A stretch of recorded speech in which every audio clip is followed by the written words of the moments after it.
from prison in May has already been accepted at the University of Washington. So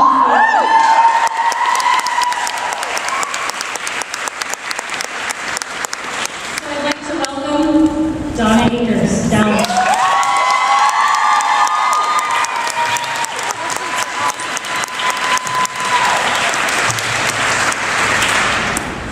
This is a little surreal. So, welcome third annual graduation ceremony of the Freedom Education Project Puget Sound. I stand really proudly before you, and with 11 of my fellow graduates, I welcome all of their families, their guests. I welcome the staff of WCCW and FEPPS faculty as well. When I stand here, I congratulate all of the students, whether you graduated or you're in your first quarter, about the choices and the sacrifices that you have made, because we recognize them. Because this is your story. This isn't anybody else's story but yours. And to every one of you who have railed against the stereotype of who you are and who others perceive you to be, this is your moment. We as students, we have benefited from every class that we have taken, and every time that we have come in contact with a teacher or a different opinion or something that we didn't realize was true or wasn't true, because we had to learn what truth was. Each of us that are here today has replaced the dramas, and y'all know the dramas that I'm talking about, that are in this institution, and we've replaced them with the classroom. And the conversations that we used to have that centered around pinochle games, man, they became study halls where we debated whether it was your right to choose to live or die. And they became conversational labs in Spanish, where we tried to conjugate verbs and believe that it was an SVO language. And guess what? We even took those classes which will tell you, we know how to figure out by mathematics the probability of how many people in here have the same middle name. That was Math 107, and it really wasn't a great time for anybody but me.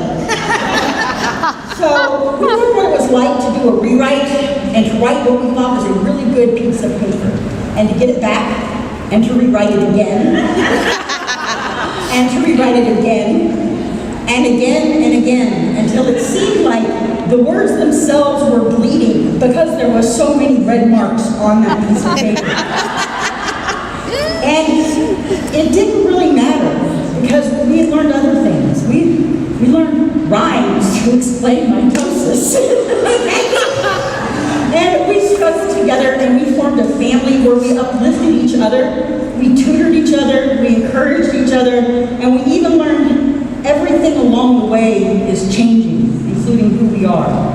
See, somewhere along the way, WCCW, this ceased to be a prison, and it became a university. It became our university. And it's a place of willing minds, and it is full of women who are determined to change themselves because they feel that they are the beacon, and they need to be the beacon of that change because they need to institute that change so that others will be seen as that one stereotype. We learn to believe that despite our circumstances, we are not defined by our past decisions, our past choices, and our criminal record. We will not be defined by how others perceive us or even how we once perceived ourselves. Extraordinarily, along the way, and yes, each and every one of you is extraordinary. Every one of you.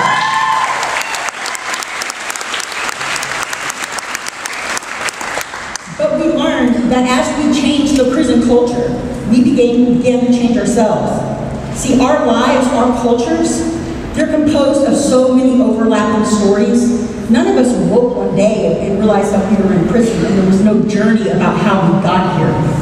Every day, every moment, every placement, it was all a culminating event until this moment.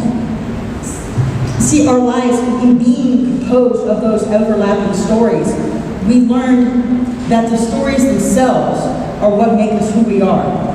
And Miss Whittemore, very first English 101 class, we were introduced to Chimamanda Ngozi Adichie. Heaven forbid if I say it wrong, she'll get mad at me. Chimamanda. Chimamanda Ngozi Adichie. And who explained to us that if we hear only a single story about one thing, then that's all that we're going to believe. If we only hear the single story, then we risk a great misunderstanding, because we risk knowing what something is really about, and we risk knowing who something is really about. See, if we see ourselves as just inmates, we know that we are the single story, because we are accepting that that is all that we are, and it's not, because we are so much more. Adichie explains, and she warns, that the single story, it creates a stereotype. And the problem isn't that the stereotype isn't true, it's that it's incomplete. And in that incompletion, there becomes a whole way of totally misunderstanding, because it makes the one story the only story that we know of each other. So when we look at each other, we see a convict, or we see somebody doing a life sentence, or we see somebody that's come to prison 3 or 4 times, or someone that used to spend a lot of time in segregation. All of these are things that make up a story. And with every part of that story, we have to know that the fact that you are standing here, right now, in caps and gowns, it attests that you are more than just that single story. We are more than just the convicts. And although our histories, they may cling to us, it may seem like that is who we are. That is not all we are. And we are not defined, nor are we limited to being that person. I look out at you beautiful women, and they're graduating from this university of diversity, because there's nothing else I can call it. And I see you, and I see the future of our world. I see women who refuse to be the single story, because they are willing to stand up and be the change that we need to see in this world. I see a group of extraordinary women who have learned to think instead of accept, and who aim to become the beacons of that change, because they feel the weight of responsibility to institute that change. Adichie says that stories can be used to dispossess and malign, but stories can also be used to impact and empower. They can be used to break the dignity of a people, but they can also be used to raise up that dignity of that same broken people. Each of you graduating women stands tall in your own story, and I can see your pride, and I can see your dignity. See, in the strength and light of that dignity, our story, the story that we are right now doing, today, this has nothing to do with incarceration. This has to do with education. And this has to do with us being more than we were ever thought or believed that we could be. The education has given us the power to define ourselves. It has given us the power to narrate our own story. And our story did not begin when we were born, and our story didn't begin when we came to prison. Our story is still ongoing. It's going from now, it's going from tomorrow, and it will continue to grow, and it will continue to change. So standing here before all of you in caps and gowns, I salute the development of these stories as we arise from the ashes of the women people have always assumed us to be, and we fly. We soar beyond these bars and wire and concertina wire that surrounds this place, and we transform into a phoenix, whose story is reborn again and again. Congratulations, class of 2018. Even though some of your bodies may remain incarcerated, every one of our minds are finally and beautifully free.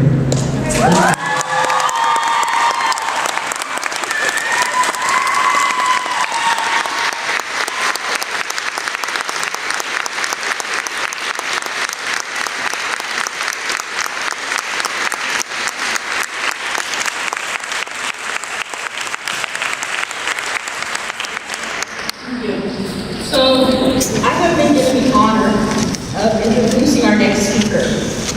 I say honor because above all of this individual, this peer, she has enabled me to see beyond the single story of who I was, who I thought I was, and how many others perceive me to be. See, everyone in this room who knows me knows that at one time I was a problematic inmate until I was introduced to education. And I knew this person long before I was introduced to authors such as Adichie, and long before I was introduced to the powers of education. But this one woman, she believed in me, no matter how many times she watched me walk out of segregation, or how many times she knew I was on my way to segregation. She still believed everything about me, and she refused to allow me to accept a single story of who I was. It was through that belief in me that I found a way to believe in myself. And I found a way to believe in others who I saw believing in me. And on Monday morning, I welcome to the campus of the University of Washington.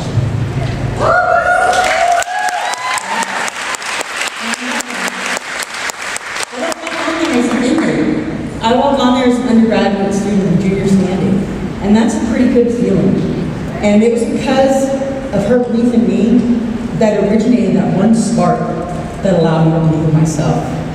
So it is with great honor, and great love, and great gratitude that I introduce my friend, Lisa Kanama.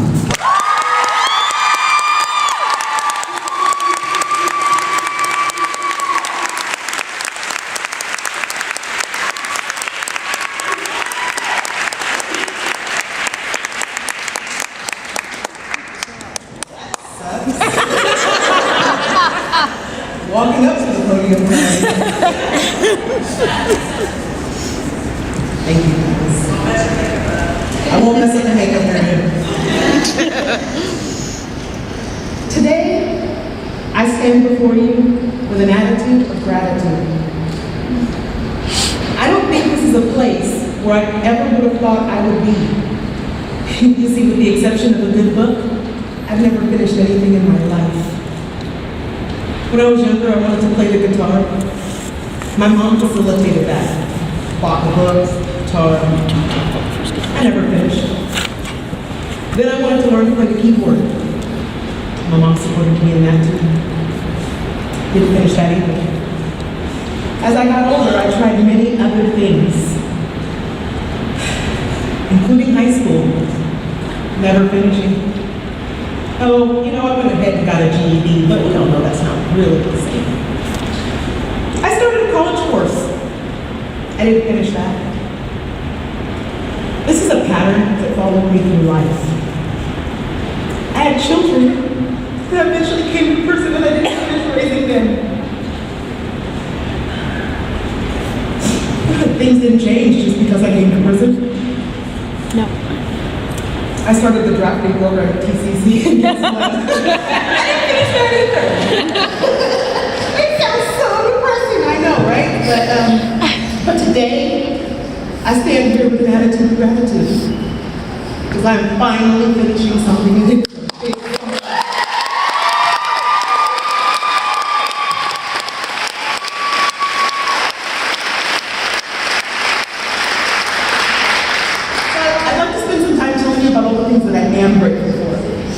First, I'm grateful to God, in whom I have learned I can do anything.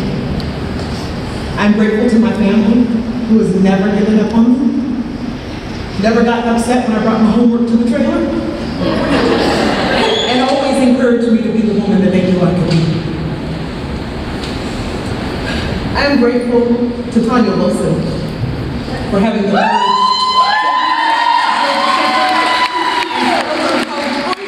courage for an education. I'm grateful to the Women's Village for fighting to ensure that this program got off the ground. I'm grateful to all of my fellow students for taking classes before we were ever accredited. And I'm grateful to the students that continue to take classes, to my study buddies that allow me to bounce my ideas off of them, share their ideas with me so that I may gain a different perspective. Or just let me talk until I figure things out for myself. I'm grateful for my friends that understand that homework comes before we have work. I'm grateful to the FEPPS administration, who tirelessly works to continue to grow this program and to help us continue learning, for their fundraising efforts that provide all that we need to be real college students, and the unending support that they provide us.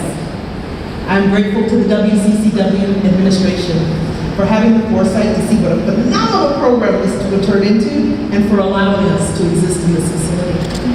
I am grateful that we continue to find space in this spatially challenged facility to continue to have these classes. I'm grateful to Tacoma Community College for being our degree-granting institution. And I am eternally grateful to my supervisors at FEPPS, who not only have allowed me to take time off to work for school, but have encouraged me to further my education. I have absolutely no words to explain how grateful I am to the professors and instructors of the school.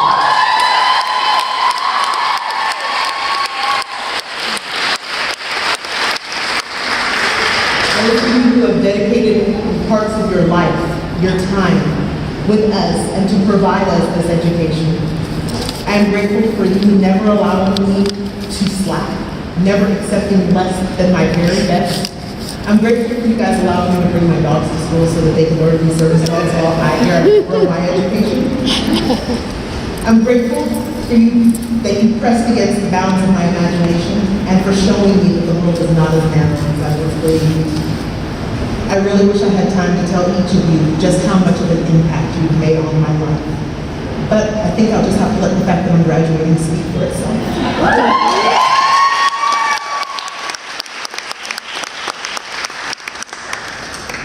Up until this point in my life, I have taken everything that I've had for granted. Friendships, relationships, just opportunities. And so today I am so blessed and humbled to have been gifted with this opportunity to prove to myself that I am not a quitter. My hope is for all of us as students to understand the hard work and sacrifice that has been given on our behalf. I hope that we appreciate the golden opportunity for a post-secondary education. While I am sure we all believe it should be a right, the truth is, FEPPS is a privilege, one that I pray we don't squander. I'm really excited about the past graduates, our current graduates, and the future graduates. And today, I stand before you, my heart bursting with gratitude. Thank you.